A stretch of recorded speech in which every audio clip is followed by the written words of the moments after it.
Évangile selon Matthieu, chapitre 20.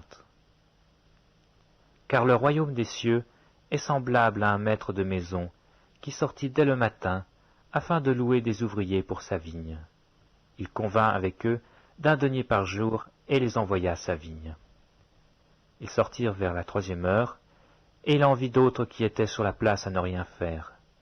Il leur dit, « Allez aussi à ma vigne, et je vous donnerai ce qui sera raisonnable. » Et ils y allèrent. Il sortit de nouveau vers la 6e heure, et vers la 9e, et il fit de même. Étant sorti vers la 11e heure, il en trouva d'autres qui étaient sur la place, et il leur dit, « Pourquoi vous tenez-vous ici toute la journée sans rien faire ?»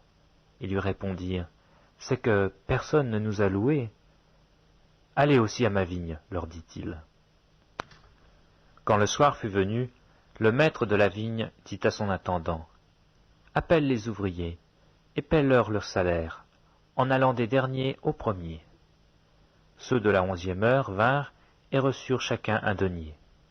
Les premiers vinrent ensuite, croyant recevoir davantage, mais ils reçurent aussi chacun un denier.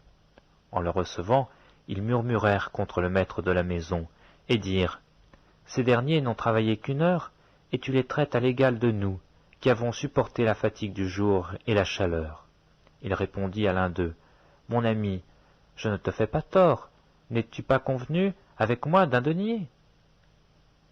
Prends ce qui te revient, et va-t'en, je veux donner à ce dernier autant qu'à toi. Ne m'est-il pas permis de faire de mon bien ce que je veux? Ou vois-tu de mauvais œil que je sois bon? Ainsi, les derniers seront les premiers, et les premiers seront les derniers. » Pendant que Jésus montait à Jérusalem, il prit à part les 12 disciples, et il leur dit en chemin, « Voici, nous montons à Jérusalem, et le Fils de l'homme sera livré aux principaux sacrificateurs et aux scribes. Ils le condamneront à mort, et ils le livreront aux païens, pour qu'ils se moquent de lui, le battent de verge et le crucifient. Et le 3e jour, il ressuscitera. » Alors la mère des fils de Zébédée s'approcha de Jésus avec ses fils et se prosterna pour lui faire une demande. Il lui dit, « Que veux-tu » ?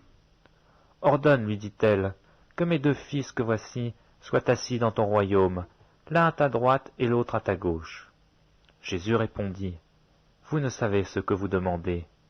Pouvez-vous boire la coupe que je dois boire ?» « Nous le pouvons, dirent-ils.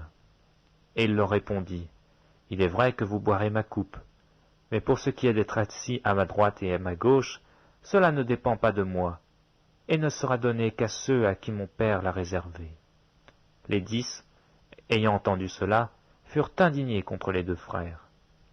Jésus les appela et dit, « Vous savez que les chefs des nations les tyrannisent, et que les grands les asservissent. Il n'en sera pas de même au milieu de vous. Mais quiconque veut être grand parmi vous, qu'il soit votre serviteur, et quiconque veut être le premier parmi vous, qu'il soit votre esclave. C'est ainsi que le Fils de l'homme est venu, non pour être servi, mais pour servir et donner sa vie comme la rançon de plusieurs. » Lorsqu'ils sortirent de Jéricho, une grande foule suivit Jésus. Et voici 2 aveugles, assis au bord du chemin, entendirent que Jésus passait et crièrent, « Aie pitié de nous, Seigneur, fils de David !» La foule les reprenait pour les faire taire, mais ils crièrent plus fort, « Aie pitié de nous, Seigneur, fils de David !» Jésus s'arrêta, les appela et dit, « Que voulez-vous que je vous fasse ?»